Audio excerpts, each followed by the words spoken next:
Eu prefiro saber que tem rato na cozinha para poder resolver o problema e aumentar o alerta. Eu prefiro que se descubra a corrupção para que eu possa cobrar com ainda mais ênfase que isso não se repita, do que comer comida com cocô de rato só porque o chefe da cozinha, com um discurso bonito, me impediu de entrar na cozinha para ver se tinha rato.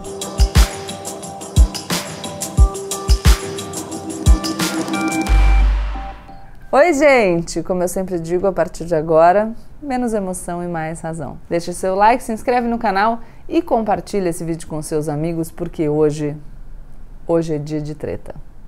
Eu quero conversar com você, que não gosta do Bolsonaro, mas está olhando para o Lula, de nariz tapado, porque não consegue engolir a corrupção do PT. Que está com medo da ameaça que o Bolsonaro representa para a nossa democracia, mas reflete também que comprar o Congresso vicia o nosso processo democrático. É com você que eu quero falar. Vamos começar esse vídeo aqui deixando bem claro. Houve corrupção durante os governos do Partido dos Trabalhadores à frente do Poder Executivo Federal. Investigações extensas foram feitas. Dinheiro foi devolvido. Confissões aconteceram. Negar que existiu corrupção durante os governos Lula e Dilma é terraplanismo político. Gabriela, você está dizendo que a Lava Jato não cometeu excessos? Não, não estou. Se você me acompanha aqui no canal, já me viu fazer muitas ressalvas a uma operação que, sob o pretexto de combater a corrupção e fazer cumprir a lei, descumpriu a lei. Eu não preciso me repetir sobre isso, eu acho. Mas dizer que houve excesso não é o mesmo que dizer que nada aconteceu. Aconteceu. Se você estava aqui no meu canal achando que eu ia passar pano para a corrupção, você está muito enganado. Corrupção não me interessa. Eu, como imagino que todos vocês, defendo uma gestão pública ética e transparente feita em nome dos interesses do povo brasileiro. Mas vamos lá. O que é corrupção? O crime de corrupção passiva é um ilícito penal que só pode ser praticado por funcionário público e está previsto no artigo 317 do Código Penal. Já o crime de corrupção ativa é praticado por um particular que oferece ou promete vantagem indevida a um funcionário público em troca do uso do cargo desse funcionário, para beneficiá-lo de alguma forma. Está lá no artigo 333 do Código Penal. Mas a definição legal, pra gente aqui, pra nossa conversa, importa pouco. Importa pra mim, que sou advogada criminalista, mas pra grande maioria das pessoas o que importa saber é que o delito de corrupção se configura quando um particular e um agente do Estado se organizam para usar o aparato público para beneficiarem a si próprios ou a terceiros. O interesse do povo que se lasque. Então eles pegam dinheiro público que deveria ser usado segundo o interesse público e usam para benefício próprio. Basicamente, é quando algumas pessoas colocam os seus interesses acima dos interesses do povo, dos nossos interesses como cidadãos, e fazem isso usando os nossos recursos.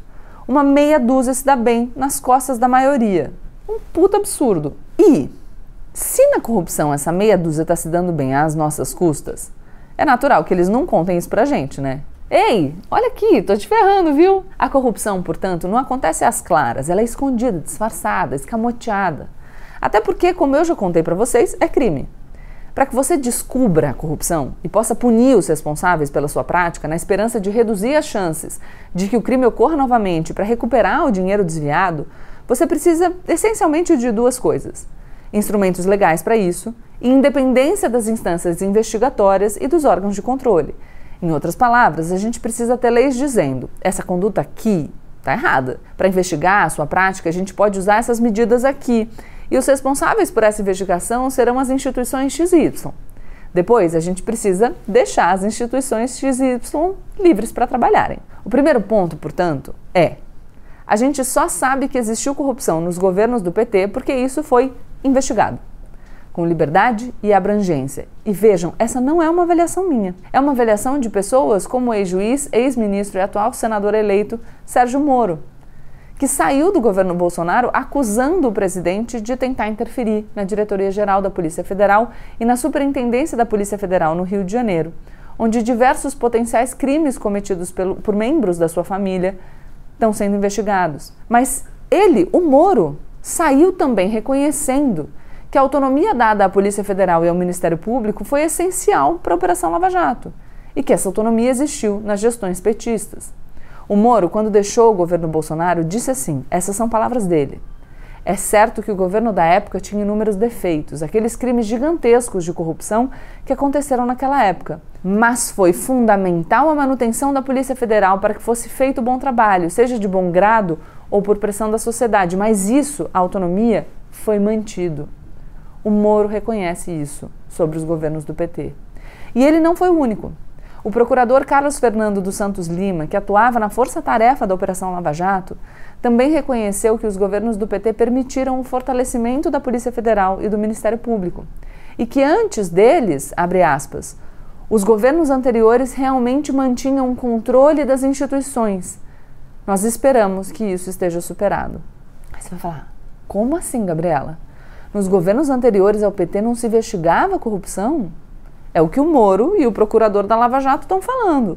No período anterior, o Procurador-Geral da República, que é o representante do Ministério Público, que pode tomar medidas para responsabilizar pela prática de crimes, por exemplo, o presidente da República, tinha o apelido infeliz de Engavetador-Geral da República. Exatamente porque ele era conhecido por não dar continuidade a processos que envolviam políticos importantes. Ele botava as investigações na gaveta, engavetava. Ele era o Geraldo Brindeiro. Vocês podem dar um Google aí para pesquisar mais sobre ele. Então, em resumo, se você aparelhar a Polícia Federal e o Ministério Público ameaçando com represálias todos aqueles que ousarem investigar a você ou pessoas próximas a você, é mais provável mesmo que não apareçam escândalos de corrupção, não porque eles não existam, só porque quem poderia trazê-los à luz, fazê-los conhecidos, não tem autonomia para fazer isso. Durante o seu governo, Bolsonaro já trocou a diretoria da Polícia Federal 4 vezes. Mais do que Lula, Dilma, Temer. Bolsonaro também já trocou ao menos 20 delegados de cargos de chefia na Polícia Federal. Intervenção atrás de intervenção.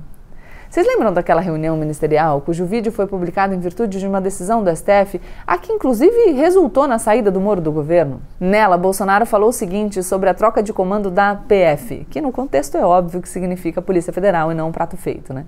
Jair Bolsonaro disse o seguinte: eu não posso ser surpreendido com notícias. Pô, eu tenho a PF que não me dá informações. É a putaria o tempo todo para me atingir, mexendo com a minha família. Eu já tentei trocar gente da segurança nossa no Rio de Janeiro oficialmente e não consegui. E isso acabou. Eu não vou esperar a minha família toda de sacanagem ou amigos meus, porque eu não posso trocar alguém da segurança na ponta da linha que pertence à estrutura nossa. Vai trocar. Se não puder trocar, troca o chefe dele. Se não pode trocar o chefe dele, troca o ministro.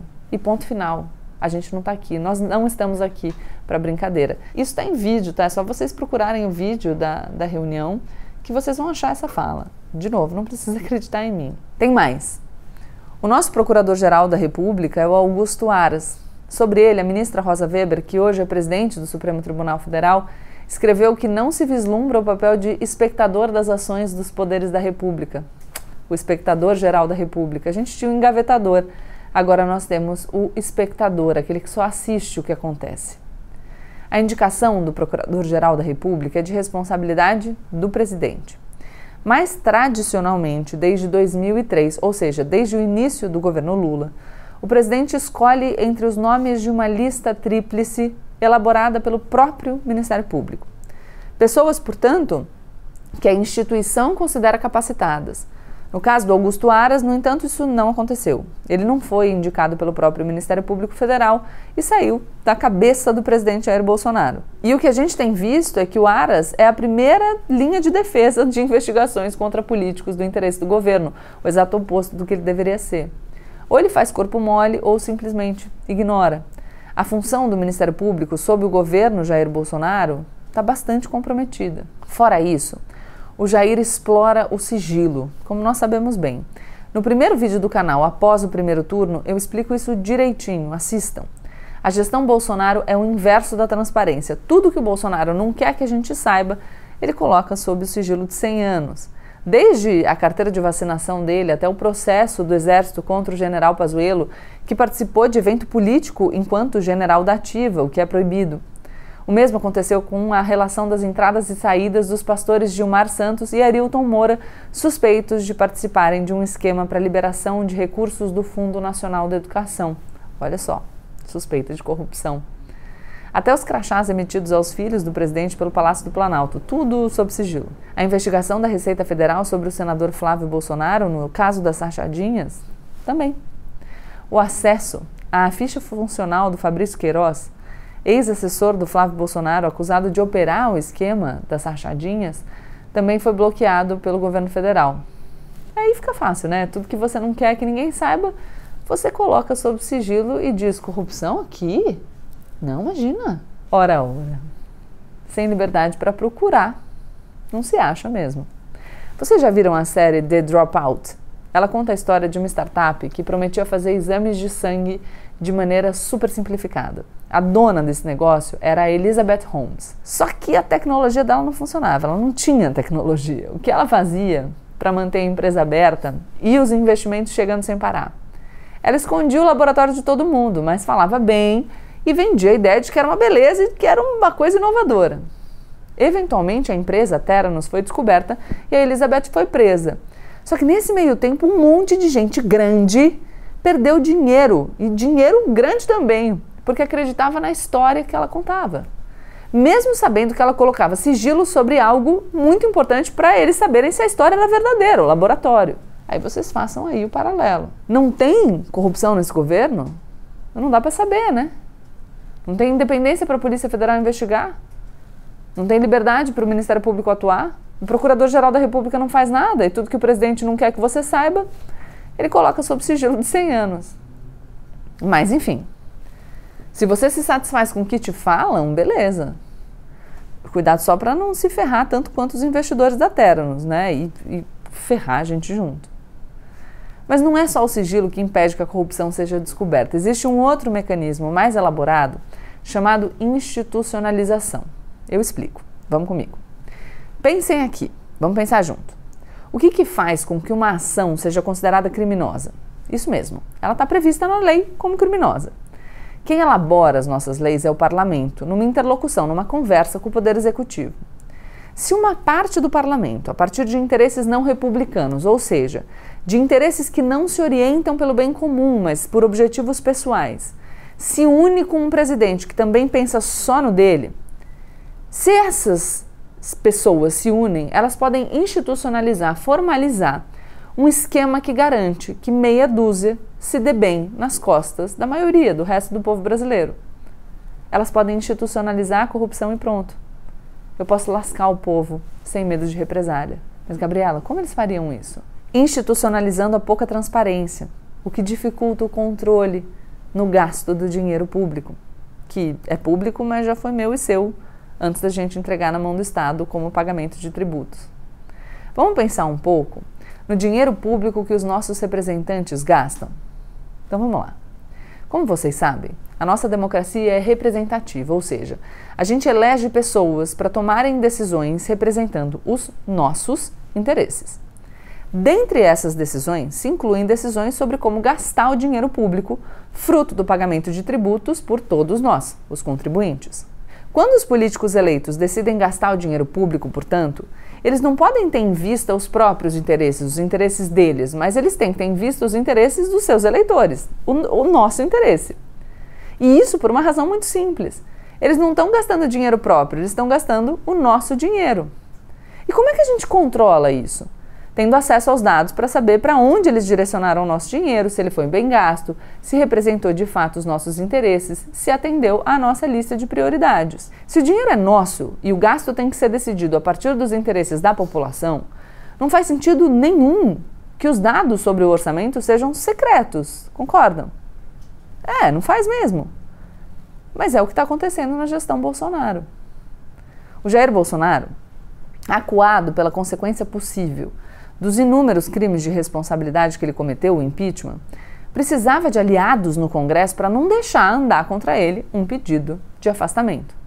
Ele resolveu como? Com dinheiro público, usando o nosso dinheiro para se proteger. Quanto dinheiro? Mais de 19 bilhões de reais em 2023. Eu sei. Bolsonaro vai dizer que não tem nada a ver com isso, mas é mentira. Pede para ele mostrar a mensagem de veto à proposta de valor destinada às emendas do relator para 2023. Ele não vai mostrar, porque ele não tem. Na prática, serão 19 bilhões do nosso dinheiro que a gente não vai saber para onde vai. Num orçamento já apertado como o nosso, uma parcela grande de dinheiro está sendo retirada de outras despesas importantes para bancar gastos de interesses pessoais dos parlamentares. Dinheiro que vai ser retirado de saúde, da educação, para ajudar na reeleição de deputados do Centrão. Dinheiro que vai ser apropriado por essas pessoas. E tudo isso para que esses mesmos deputados do Centrão ajudem o Bolsonaro a conseguir a única coisa que ele quer, que é se manter no poder. Então, gente, eu prefiro saber que tem rato na cozinha para poder resolver o problema e aumentar o alerta.